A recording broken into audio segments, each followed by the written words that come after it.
Welcome by Vikingspiration Nutrition, episode 1. Disclaimer: I'm not a medical doctor. I'm very happy to not be a medical doctor because over the last 50-60 years they kind of screwed up. I'm a business engineer, poker player turned nutritionist by passion. I studied a lot on this subject. I'm very passionate about it. I don't need any money to come from it. I'm not selling you anything. And that is something that cannot be said by a lot of doctors. They're trying to sell you medicine, whatever, stuff, and that's their income. Sometimes 50K, 100K a year, whatever. So if you want to believe them over objective sources, that's kind of a big risk. And I would advise you to find a different doctor, actually. I have a couple good suggestions for you later. And it's not me because I'm not a medical doctor. There's a lot of bullshit out there and a lot of misinformation. What I want to do is to connect people, you guys, with the sources I have to believe that things need to change. There's a lot of experts out there that I would say are objective and a lot smarter, a lot better in terms of giving you good advice than the mainstream advice has been over the last 50 years. So I want to connect you guys to the experts. See me as a study coach. I'm not necessarily the best top expert myself, but I will guide you where you can find the knowledge that is, I think, worth following, like the advice worth following. So that's the main goal of me making these videos. Try to help people with an open mindset to make big improvements in life if they're willing to do so. So let's go for that. Good luck. Enjoy the ride.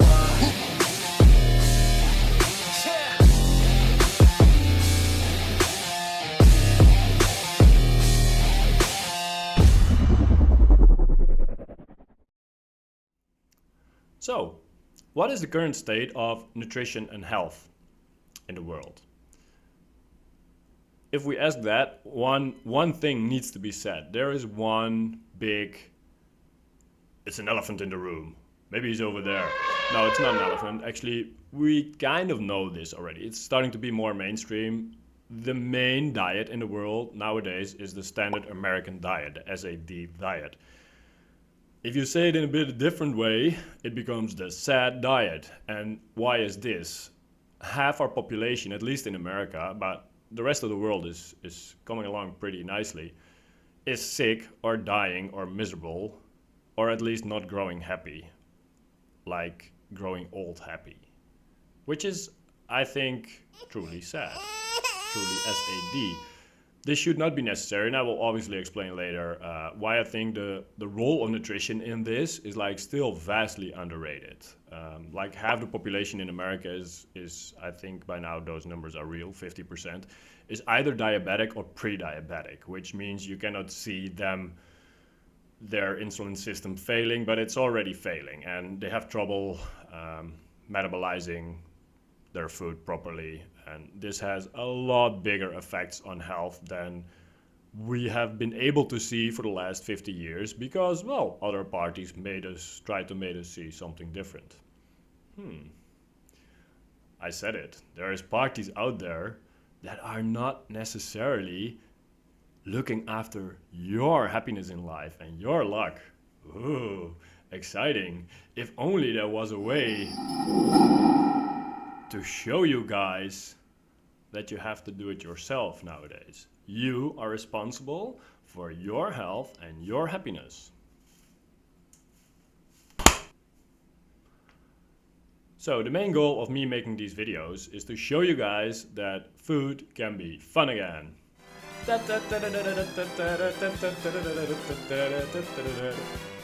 Okay, how we're gonna do that?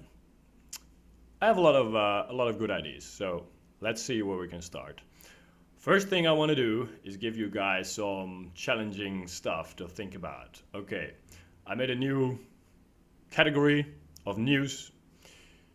We're gonna call it Vikingspiration Spicy Statements. Hot and spicy meat. Yeah, boy.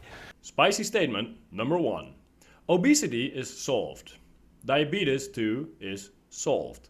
The only reason these diseases are still around is because mainstream information, mainstream nutrition advice has fucked up. It's wrong. For whoever feels attacked by that or challenged or wants to know more, I'll put a link down below of twitter.com Virta Health. These guys are the best advice I can give you for now if you're obese or diabetic. They're doing an extremely good job and they're objective and honest, and it works. Spicy statements number 2. Animal products are the most nutritious foods we have on the planet. Saturated fat and cholesterol are essential for a well-functioning, happy, strong human society. Spicy statements number 3. Carbohydrates are the only macronutrient that is not essential to eat. There is a process called gluconeogenesis, which is freely translated something like the generation of new carbs, new glucose, new sugary stuff running through your blood if you need it. Your brain and your liver actually need like 10% of your daily intake of energy in, well, glycogen type of fuel. They will make this if they need it. If not, you don't need to eat it. You'll be totally fine by eating 0 carbs in your diet. Nothing bad is going to happen. Don't get me wrong though. I'm not saying you shouldn't eat any carbs at all. If you eat some fruit or some other whole foods or whatever, oops, I gave it away already, what the big secret is, that's totally fine. Just don't overdo it and don't think you need to eat 50% of your calorie intake from carbs or sugary stuff or whatever. Sad diet, remember? That's bad advice. Spicy statement number 4. We don't actually get much older than our ancestors if you filter the information correctly. We tend to think that our life expectancy has gone through the roof, but it has not. The only reason on average we get a lot older nowadays, whatever it is, 84 instead of probably 64, is because a couple of reasons. Neonatal death, being born or giving birth used to be extremely risky activities, so I don't advise that to anyone, no kidding. But those things have gotten a lot safer in modern times, luckily. So that saves us a lot of early deaths that were lowering the life expectancy average a lot. Another one, of course, is infectious diseases that we pretty much eliminated, luckily, because they're pretty horrible. That used to take down a lot of people very early in life. So that's why the average life expectancy was pretty low. If you filter on those things, the things we have eliminated now anyway, people already actually got pretty old. And there is quite some evidence, and you can still see it in some Aboriginal tribes nowadays on the planet, that people already lived up to like 70 years old. So the fact that we now only get up to like 80 something, like a little bit more, is actually pretty shocking, is actually pretty sad, SAD. It almost seems like, I mean, we know it's not true, but it almost seems like something is killing us, and we don't know what it is, but it seems to come from the inside.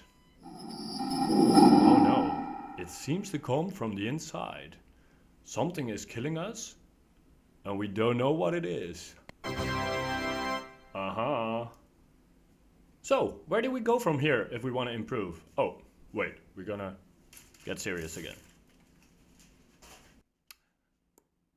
So, how did we get here, and where do we go from here? The question, how did we get here, is answered quite more easily than people think. The main reason that our current nutrition advice is so fucked up is because we've been following wrong sources. We've been following fake science and misinformation. I will post a couple links below. I can show off some here. Ancel Keys is probably the biggest killer on the planet. I can put my tinfoil hat back on. He's the guy who started saying that saturated fats and animal fats and cholesterol were very bad and dangerous after something happened to the American president. I think it was Eisenhower, got a heart attack, whatever. And he started to do some research, he thought, and he was cherry picking. Cherry picking. Oliver, cherry? He was using fake data or like parts of data to show what he wanted to show, to get to his bias to get to the thing he had in his head already.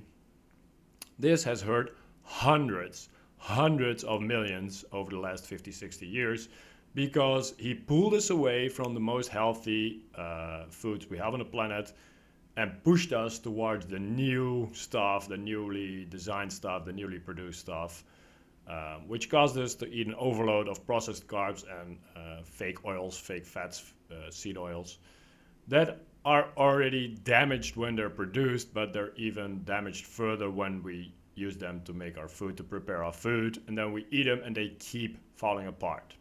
More on that later. Okay guys, stop the clock. 10 minutes is more than enough. I want to keep you guys sharp. I don't want you to fall asleep, so I'm going to cut up the video here and see you back in part 1b.